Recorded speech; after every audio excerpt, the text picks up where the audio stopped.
Good morning, y'all. Welcome to Coffee with Connect. We get together on Tuesdays and Thursdays at 9:30. We get into God's Word together. We have our coffee together. And my mug today is a straight up 80s, 90s vibe. Old school, like just printed mug with some nice, like, just artwork that looks like it's from a lunchbox from when I was little. Gotta love it.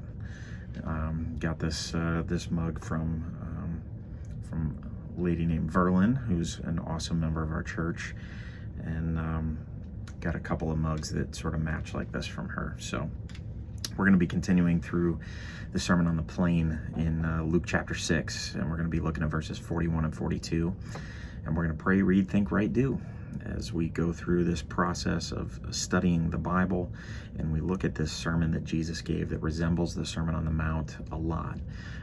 Has many of the same things, many of the same themes, many of the same ideas, but presented a little bit differently, a little more concise, a little shorter, but still ethical teaching for followers of Jesus, for those who were followers at the time and would be followers, and really talking about how to live. And he's bringing some things together here when it comes to conduct and how we treat others, as we see in verses 41 and 42. So I hope that you've prayed and asked the Lord to show you something as we get into his word here this morning. And now we're going to read in Luke chapter 6, verses 41 and 42.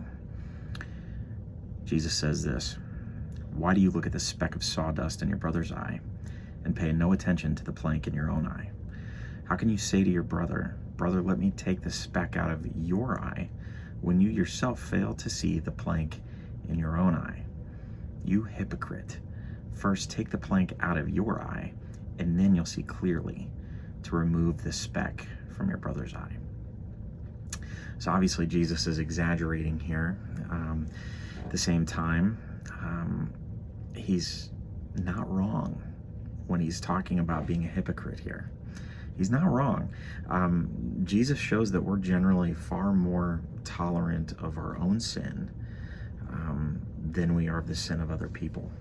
Isn't that true? If we would just honestly evaluate yourself for a minute and think about that. We are more tolerant of our own sin than we are of the sin of others. We can be blind to our obvious faults, and we love to correct other people, don't we?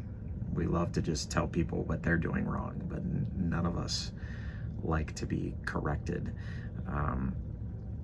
And especially when it's someone who maybe has the same faults that we do. We're really good at seeing theirs and really good at ignoring ours, even though we may have the exact same fault, and ours may even be a little bit worse in that regard. And it's that whole do as I say, not as I do. That's awful. That's wrong. We shouldn't do that. As parents, we shouldn't do that. As people in general, we shouldn't do that. And Jesus is preaching against that here. We may not say those words all the time, but we can act that way, can't we? So what's God saying to you about this? As you think through this, you think about what he's saying, and really don't think about anybody else for a minute, because that's exactly what Jesus is talking about. Think about yourself. Think about the person you see in the mirror this morning. And what is God saying to you? What stands out here for you? And then what do we do with this? Jesus didn't say that it's wrong to help our brother. It's not wrong to necessarily point out the speck in someone else's eye.